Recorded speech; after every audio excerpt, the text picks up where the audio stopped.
The charity gala filled the top floor of the Whitmore Tower with the kind of light that only old money could afford. Chandeliers throwing gold across marble floors, glasses of champagne passed on silver trays, laughter that sounded rehearsed even when it was real. Eleanor Marsh, the most powerful executive in the city, stood near the window with a drink she had not touched in 20 minutes, watching a man she did not recognize standing alone at the edge of the room. He wore no tuxedo, only a simple charcoal suit that fit him the way clothes fit someone who had never cared about being noticed. Something about his stillness made her cross the room before she had decided to. When she reached him, she smiled the practiced smile she gave to donors and senators alike, and said the words that would follow her for the rest of the night. "I wish I had a family like yours," she told him, certain, from nothing more than instinct, that he had one. The man took a slow sip of his drink, looked out at the city lights, and answered without turning his head. "My kid needs a mom." Eleanor's smile did not fall all at once. It simply stopped moving, frozen somewhere between amusement and something she could not name, and for one long moment, neither of them said anything else at all. She waited for him to laugh, to soften the line into a joke the way most men would have, but he did not. He only turned the glass slowly in his hand, watching the light break across it, entirely unbothered by the silence stretching between them. Somewhere behind her, an orchestra had begun playing something slow and forgettable, the kind of music built specifically to disappear into the background of important conversations. Eleanor found herself unable to look away from the small brass key resting against his palm, worn smooth at the edges. The kind of object a person keeps not because it still opens anything, but because letting it go would feel like losing something larger than the key itself. She would think about that key more than once before the night was over, though she did not yet understand why. Eleanor Marsh was 37 years old and had built an empire from nothing but a business degree and a refusal to lose. She ran a technology conglomerate worth more money than most countries generated in a year, and she had done it without a husband, without children, without the soft architecture of a family life that magazines like to imagine behind every successful woman. She did not believe in love the way other people believed in it, not because she was cold, but because every version of it she had witnessed up close had eventually collapsed into disappointment or convenience. On television, she was calm, precise, immovable, the woman who could sit across from a boardroom of men twice her age and never blink first. Alone in her apartment, she often stood at the window with the city spread beneath her and felt, distinctly, that she owned everything and belonged to nothing. She had grown so accustomed to that feeling that she had stopped noticing it, the way a person stops noticing the hum of a refrigerator, until, one day, it finally goes quiet. Her assistant, a sharp young woman named Priya, had once asked her, half joking, whether she ever got lonely running a company this large, and Eleanor had answered with the kind of line that closed conversations rather than opening them. "Lonely is a luxury for people with time to notice it," she had said. And Priya had laughed and let the subject drop, the way everyone eventually learned to let subjects drop around Eleanor Marsh. It was easier, professionally, to be the woman who needed nothing. It made her harder to negotiate against, harder to read, harder to hurt. It had also made her, though she rarely admitted this even to herself, very hard to reach. The man she had approached that night was a study in contrast to everything the gala represented. He looked to be around 40 years old, with the kind of quiet posture that suggested he had spent a lifetime listening more than speaking. He wore no watch, no cufflinks, nothing that announced wealth or status, and yet he moved through the crowded room as though he had nowhere urgent to be and nothing to prove to anyone in it. He had been invited as a special guest of the charitable foundation hosting the event, though almost no one in the room seemed to know exactly why. Waiters assumed he worked for the catering company. A senator's wife asked him, quite sincerely, whether he could fix the air conditioning near the terrace. He answered none of these assumptions with correction. He simply smiled, offered nothing, and let the room believe whatever it wanted to believe. His name, though almost no one at the gala thought to ask it, was Marcus Bell. He had grown up 2 hours outside the city, in a house with more siblings than bedrooms, and he had learned early that the fastest way to keep peace in a crowded house was to say less than you were thinking. That habit had followed him into adulthood, shaping him into a man who let silence do the work most people tried to force onto words. It was a habit that made rooms like this one uncomfortable around him, since power in that world was usually announced loudly, stitched into the label of a jacket or the size of a watch, and Marcus offered none of the usual signals. People did not know what to do with a man who wanted nothing from them, so mostly they simply looked past him, which suited him perfectly well. Eleanor noticed him 3 times before she ever spoke to him, and each time it was not his clothing that drew her attention, since his clothing drew no attention at all. It was his eyes. They held a kind of peace she had not seen on another human face in longer than she could remember, the particular calm of a man who had already made peace with whatever storms had shaped him. Everyone else in that room was performing contentment, laughing a fraction too loud, checking their reflections in the black windows between conversations. He alone seemed to need nothing from the room, and that quality, more than any tailored suit or diamond cufflink, was the rarest thing Eleanor had encountered in years.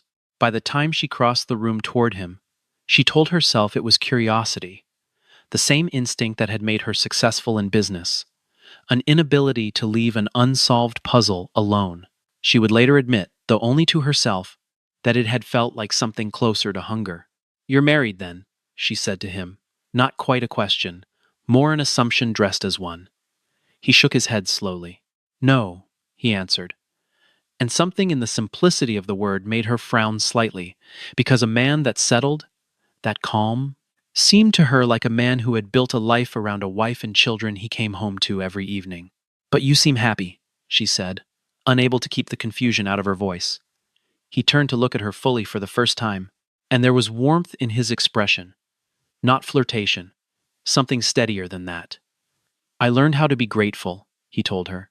It was such an unusual answer that she found herself laughing softly, not out of amusement, but out of surprise. The way people laugh when a conversation refuses to follow the script they expected. They talked for nearly 20 minutes after that, easily, the way strangers rarely manage to talk at events built entirely around careful distance. He asked her about her work, and instead of giving the polished answer she gave reporters, she found herself describing the exhaustion underneath it, the constant negotiation, the endless performance of certainty. He asked whether she liked any of it, and she paused longer than she expected before answering that she did not know anymore, that she had been moving so quickly for so long, she had forgotten to check. He did not offer sympathy, and he did not offer advice, both of which she was grateful for, since both would have felt like being handled rather than heard. Eleanor found herself saying things she never said to donors or board members, or even to her closest friends. "I have everything," she confessed, the champagne loosening something in her chest that boardrooms never touched. "But I have never once felt like I had a home." She had not meant to say it that plainly, and she was almost embarrassed by how true it sounded once it was outside of her. It was in that unguarded moment that she said it, the sentence that would echo through the rest of the evening and long after. "I wish I had a family like yours," she told him, smiling, certain of her assumption. He looked at her for a long moment, something unreadable moving behind his calm expression, and then he said the words that froze her in place. "My kid needs a mom." Eleanor Marsh, who negotiated billion-dollar acquisitions without flinching, who had once told a room full of furious shareholders exactly why she was right and they were wrong, found herself utterly speechless. Somewhere near the bar, a woman in a red dress had turned to listen, and within minutes, the strange comment had rippled quietly through the nearest cluster of guests, curiosity spreading the way it always did among people with nothing more urgent to think about. The guests standing closest had heard enough of the exchange to draw their own conclusions, and within a few minutes, the assumption had hardened into something like fact. "He has a child," someone whispered to someone else, and by the time it reached the third pair of ears, it had become a small piece of party mythology, repeated with the confidence of something proven. A woman in emerald earrings, emboldened by wine and curiosity, approached him directly and asked how old his child was, expecting a simple, disarming answer that would let everyone move on to the next topic. The man only smiled, the same calm smile he had offered all evening, and said nothing at all. He did not deny having a child. He did not confirm it either. He simply let the silence stand, the way he seemed comfortable letting most things stand.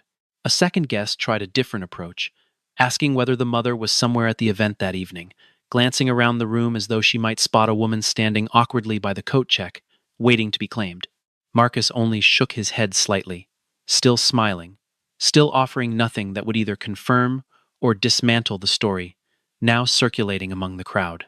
A third guest, a man who ran a hedge fund and disliked unanswered questions on principle, pressed harder, asking directly what exactly he meant by his earlier comment. Marcus set his glass down on the windowsill, looked out at the skyline for a moment, and said only that some things were easier to show than to explain. The hedge fund manager, unsatisfied, eventually wandered off toward the bar, muttering something about strange men who enjoyed being mysterious at parties. Eleanor found the silence more interesting than any answer could have been. She had spent her career reading people who tried too hard to convince her of something, executives who oversold, investors who overpromised, and she had developed an instinct for detecting the gap between what people said and what they meant. This man's silence did not feel like evasion born of shame. It felt deliberate, almost protective, as though he were guarding something too fragile to hand out at a party full of strangers holding champagne flutes. Why does he keep avoiding it? She found herself wondering, standing at a slight distance now, watching him deflect another guest's question, with nothing more than a raised eyebrow and a change of subject. What is he hiding?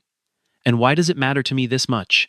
By the following week, the story had grown legs of its own, the way small, strange moments at large events sometimes do among people who attend the same circuit of galas and fundraisers. A gossip column mentioned, in passing, a mysterious guest at the Whitmore charity event who had hinted at a secret child while declining to confirm anything further, and within days 2 more publications had picked up the thread, each adding a small embellishment that made the story slightly more dramatic than the one before it. One writer speculated that he was a widowed, single father, hiding his grief from public view. Another suggested he might be protecting a child from unwanted attention due to some prior fame the writer could not quite substantiate. Marcus, when a colleague eventually showed him one of the articles printed on a phone screen, read it once, laughed quietly, and handed the phone back without comment, entirely unbothered by a stranger's imagination running further than the truth ever had. A reporter from a business channel found her not long after, angling for a comment about the foundation's newest initiative, and Eleanor answered on autopilot, her mind clearly elsewhere. Her eyes kept drifting past the reporter's shoulder toward the man by the window, who had drifted into conversation with one of the foundation's directors and appeared, once again, completely unbothered by the attention swirling quietly around him. She caught herself doing it 3 separate times during the interview, and by the third time, she stopped pretending to herself that it was simple curiosity. Something about him had lodged itself under her skin in a single conversation, and Eleanor Marsh, who did not chase mysteries she could not immediately solve, decided before the night ended that she intended to solve this one.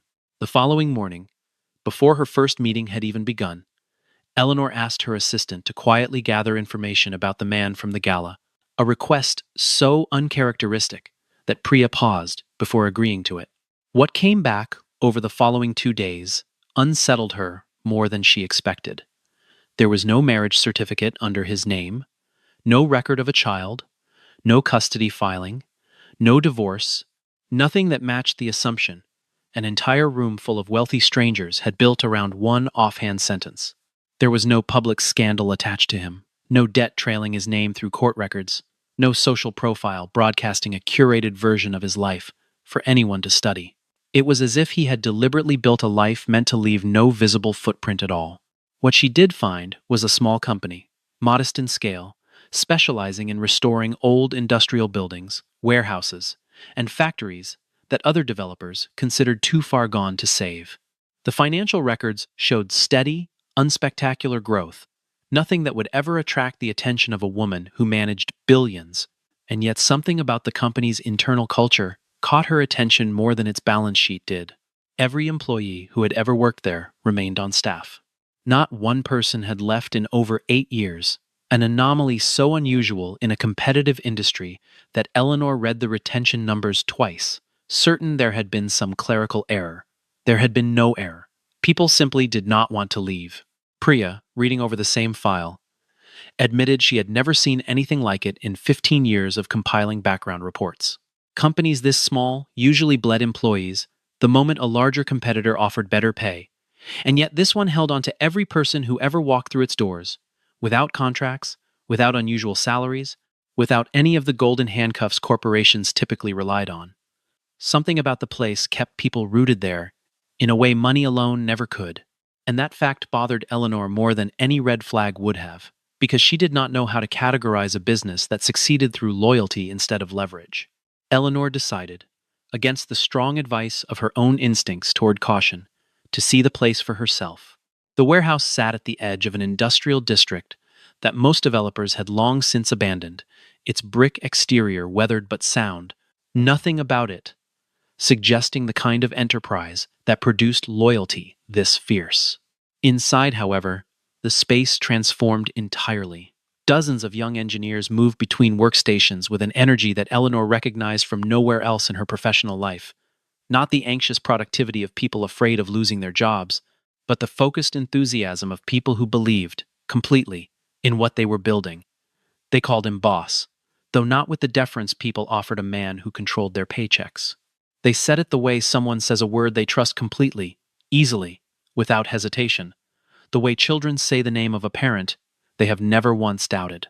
She learned, piece by piece, from employees who spoke about him with an openness that surprised her, why the loyalty ran so deep. He had found several of them during periods when no one else would hire them, after layoffs or failed ventures or simple bad luck. And he had trained them himself, at his own expense, asking for nothing in return but effort.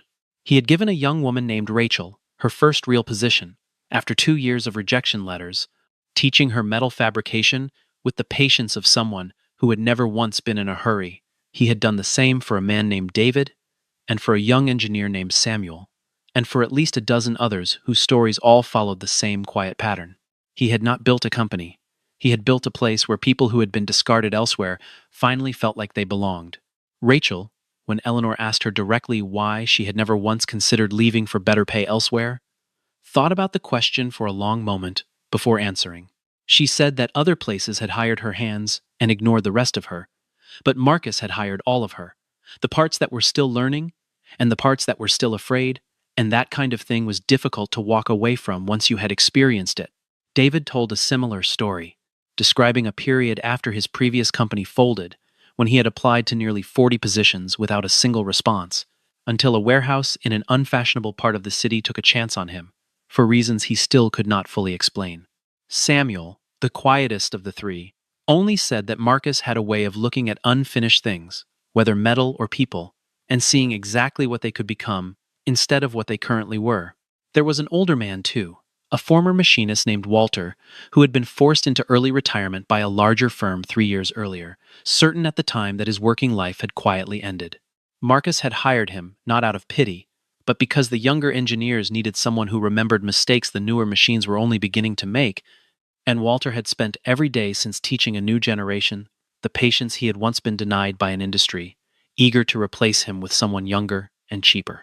He told Eleanor, wiping grease from his hands with a rag that had clearly wiped 1,000 hands before hers, that he had stopped expecting gratitude from employers decades ago, and that whatever this place was, it did not operate by the rules he had spent a working lifetime learning to survive.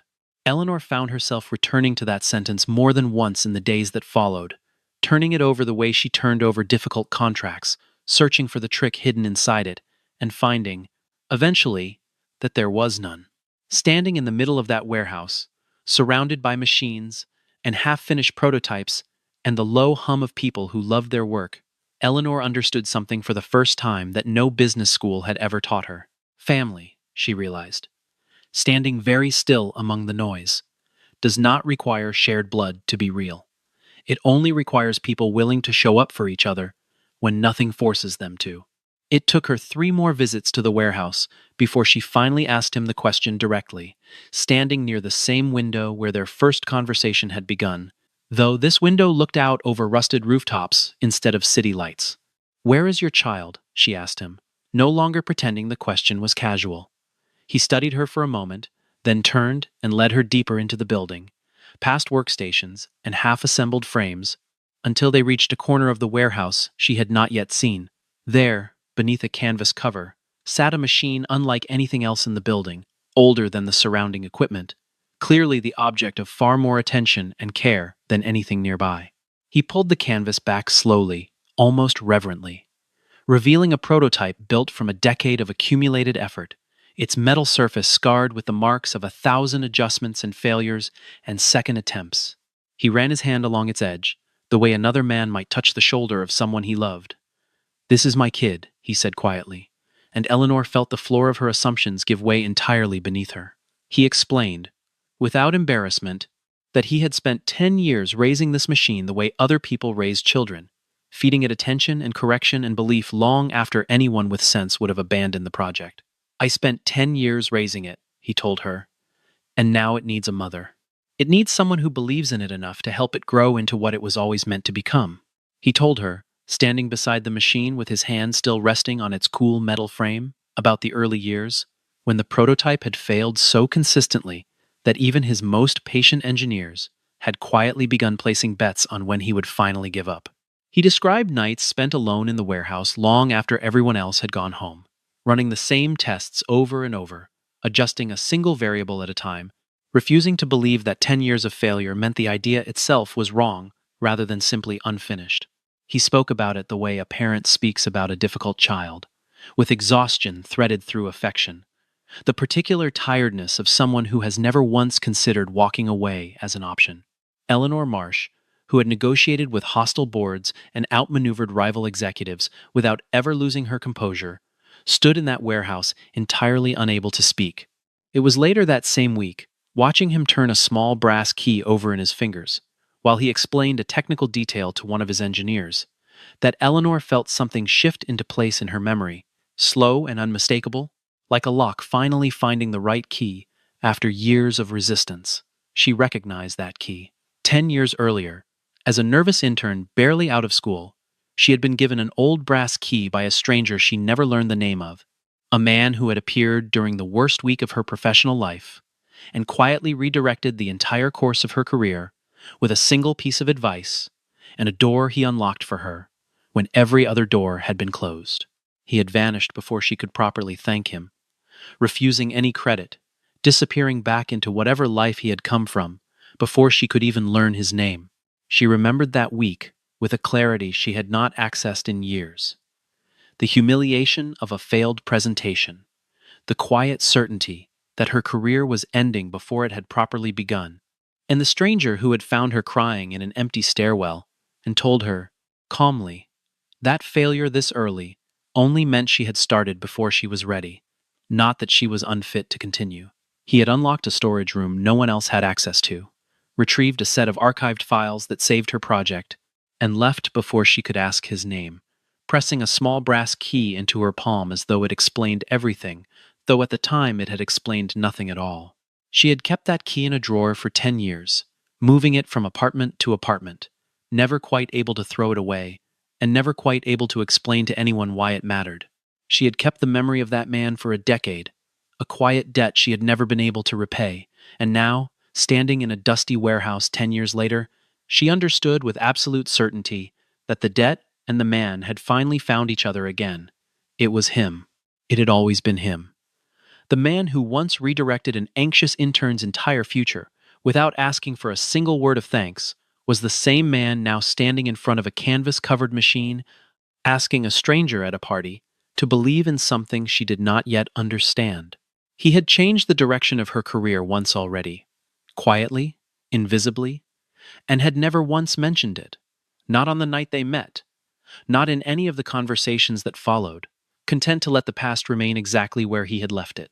When Eleanor finally confronted him with what she had pieced together, he did not deny it, though he did not seem surprised that she had found him either. He admitted, quietly, that he had recognized her the moment she approached him at the gala, though he had said nothing because he did not want gratitude to be the reason she stayed in the conversation. Some debts do not need to be repaid to matter, he told her simply, and she understood, watching him say it, that this was not humility performed for effect. It was simply how he had always chosen to live. Eleanor returned to her office the following Monday and did something she had never once done in 15 years of running her company. She offered to buy his business outright, structuring an acquisition generous enough that most owners would have signed before she finished the sentence. He declined without hesitation. She adjusted the offer, proposing an investment instead, control, remaining entirely in his hands, resources flowing in without demands attached. He declined that too, calmly, the same way he seemed to decline most things that did not align with whatever quiet logic guided his decisions. I don't need money, he told her, watching her carefully, across the same warehouse table where they had first stood beside his prototype. What I need is someone willing to build alongside me. Not someone writing a check from a distance, but someone in the room, doing the work. The response traveled back to her board of directors within the hour, and the reaction there was somewhere between disbelief and quiet fascination. No one had ever refused Eleanor Marsh's money before, not once in the history of the company, and certainly no one had refused it twice within the same conversation. One board member, a stern older man named Harold, who had sat across from Eleanor in negotiations for over a decade, admitted openly in the meeting that he found the entire situation refreshing, since he had grown tired of watching every negotiation end exactly the way Eleanor intended it to. Board members, who had spent years watching her dominate negotiations from a position of absolute control, found themselves oddly delighted by the novelty of watching someone hold their ground against her. It was the first time in longer than anyone could remember that Eleanor had walked away from a meeting without getting exactly what she came for, and stranger still, she did not seem particularly bothered by it. What followed over the next several weeks surprised almost everyone who knew her, including, quietly, Eleanor herself. She began leaving her office on time, something Priya had not witnessed in nearly 4 years of employment, and something that generated so much quiet office speculation that a rumor briefly circulated suggesting Eleanor was being courted by a rival firm. She started spending her evenings at the warehouse instead of at galas or board dinners, sharing simple meals with engineers who called her by her first name within days, something no employee at her own company had ever dared to do. She learned, clumsily at first, how to use basic tools, how to solder a wire without burning herself, how to listen to a problem all the way through before jumping to solve it, a skill her own executives had spent years insisting she already possessed. There was a particular evening, weeks into the collaboration, when a critical test on the prototype failed for the 4th consecutive time, and every engineer in the room fell into the kind of heavy silence that follows repeated disappointment. Eleanor, still new enough to the work that she did not yet know when silence was expected, asked what most people in the room were too tired to ask themselves: which single variable had changed since the last partial success? The question was simple enough that it embarrassed the room slightly, since the answer had been sitting in the test logs the entire time, overlooked by engineers too exhausted to see it. Marcus looked at her afterward with something new in his expression. Not surprise exactly, but a kind of recognition. The particular look of a man realizing a person might genuinely belong in the room rather than simply visiting it. Alongside him, she worked through failures and adjustments on the prototype with a patience she did not know she had, discovering slowly that patience, much like family, had simply been waiting for the right place to grow. She began arriving earlier than her own employees, something Priya noted with quiet amusement in a brief email that Eleanor never bothered answering. She stopped checking her phone during dinners with the warehouse staff, a habit so deeply ingrained in her professional life that even she noticed its absence with something like surprise. Slowly, without any single dramatic turning point, the warehouse stopped feeling like a place she visited and started feeling like a place she returned to. It was during those weeks, elbow deep in machinery that smelled of oil and effort, that Eleanor arrived at a conclusion no boardroom had ever taught her, and no business degree had ever prepared her for. Family, she came to understand, was never really about shared blood or legal paperwork or the tidy assumptions strangers made at parties.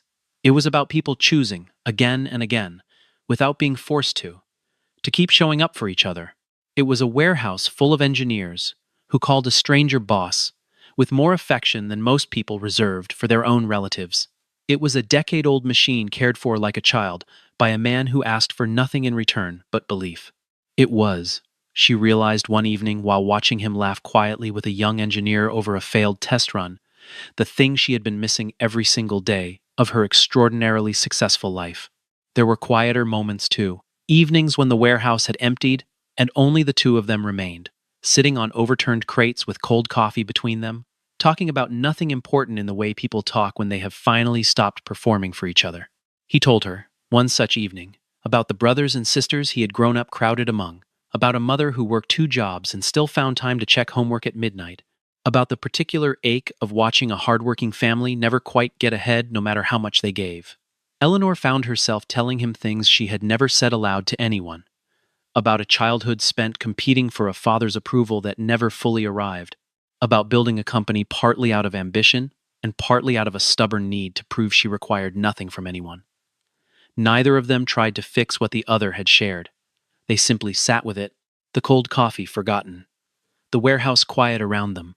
On the night the prototype finally launched, months of failures behind them, and a working machine finally standing where a canvas-covered frame once sat, Eleanor stood on a small stage in front of investors, engineers, and a handful of reporters who had been quietly following the story for weeks.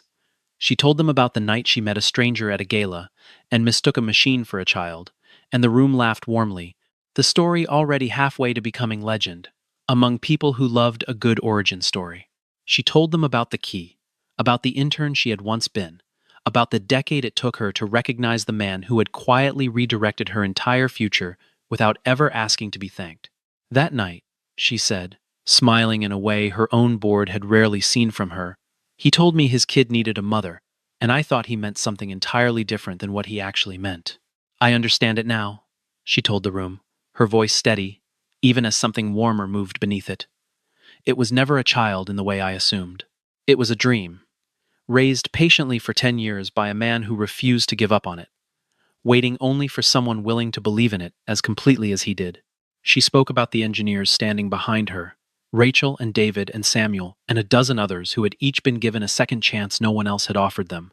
And she said that she had come to understand family, not as an accident of birth, but as a decision people kept making, one ordinary day after another. She turned toward him then, standing quietly at the edge of the stage, the way he always seemed to stand at the edge of every room, and reached for his hand in front of everyone watching. From this day forward, she said, I intend to help you raise it. The room rose to its feet, applause rolling through the space the way it does when a story finally arrives exactly where it was always meant to go. Harold, watching from the second row with the same stern expression he wore in every board meeting, found himself smiling despite years of practiced skepticism, and later admitted to a colleague that he had not expected to feel anything at a product launch, let alone something close to being moved. Rachel, standing near the back with the rest of the engineering team, wiped her eyes quickly and pretended it was dust from the machine shop, though no one nearby believed her for a second. Somewhere near the back of the room, a camera slowly pulled away from the stage, capturing 2 people who had each spent years perfecting the art of being alone, standing now in the same frame, no longer needing rescue from anyone but choosing, deliberately and without hesitation, to walk the rest of the way together. It was not a story about a broken man finding a savior, nor a lonely woman finding a hero, though it would have been easy enough to tell it that way. It was simply 2 people who had built entire lives out of self-sufficiency, discovering, almost by accident, that some of the best things a person can build are never meant to be built alone. In the weeks that followed, the warehouse remained exactly as unremarkable as it had always looked from the outside. The same weathered brick, the same rusted rooftops, visible through the same dusty windows. But something inside it had changed permanently, quietly, the way most important things change, without ceremony, without announcement, simply becoming true one ordinary afternoon at a time. Eleanor still ran her company, still sat across from boards, and negotiated with the same precision that had made her legendary. But she left every single evening at a reasonable hour now, and no one who worked closely with her needed to ask why. Marcus still spoke less than most people expected of him, still let silence do the work other people forced onto words, but he no longer stood at the edge of rooms alone, and he no longer needed to. Priya, reviewing the company calendar some months later, noticed that Eleanor had begun blocking out entire Sunday afternoons under a label that simply read warehouse, no further explanation offered or required. Harold, during a routine board meeting, mentioned almost as an aside that quarterly morale surveys across the company had shown a noticeable rise in employee satisfaction, a shift he attributed, half joking, to whatever had gotten into their otherwise unshakable chief executive. Nobody on the board pressed further. though several exchanged the kind of knowing glances people share when a mystery has quietly resolved itself without anyone needing to say so directly. Rachel and David eventually left the warehouse floor for larger roles within the growing operation, promoted not because Eleanor insisted on it, but because Marcus had always believed people should be given more responsibility the moment they were ready for it, whether or not the moment was convenient. Walter stayed exactly where he was, teaching new hires the same patience he had once taught Rachel and David, content in a way he told Eleanor he had not expected to feel again at his age. The prototype itself, once a single stubborn machine hidden beneath a canvas cover, became the foundation of an entire product line within 2 years, each new version carrying forward the same careful attention its earliest failures had demanded. None of it happened quickly, and none of it happened the way a single triumphant headline might suggest. It happened the way most durable things happen, in small, unremarkable increments: an early evening here, a shared meal there, a difficult problem solved together instead of alone. Eleanor sometimes thought back to the woman she had been at that gala, certain and untouchable and quietly starving for something she could not name, and she found she no longer recognized the loneliness in that memory as strength. It had simply been the absence of something she had not yet learned to want. And somewhere in a drawer in Eleanor's apartment, beside a small brass key that had once explained nothing and now explained everything, sat a framed photograph from the night of the launch, two people standing together in front of a machine that had finally, after 10 patient years, learned how to become exactly what it was always meant to be.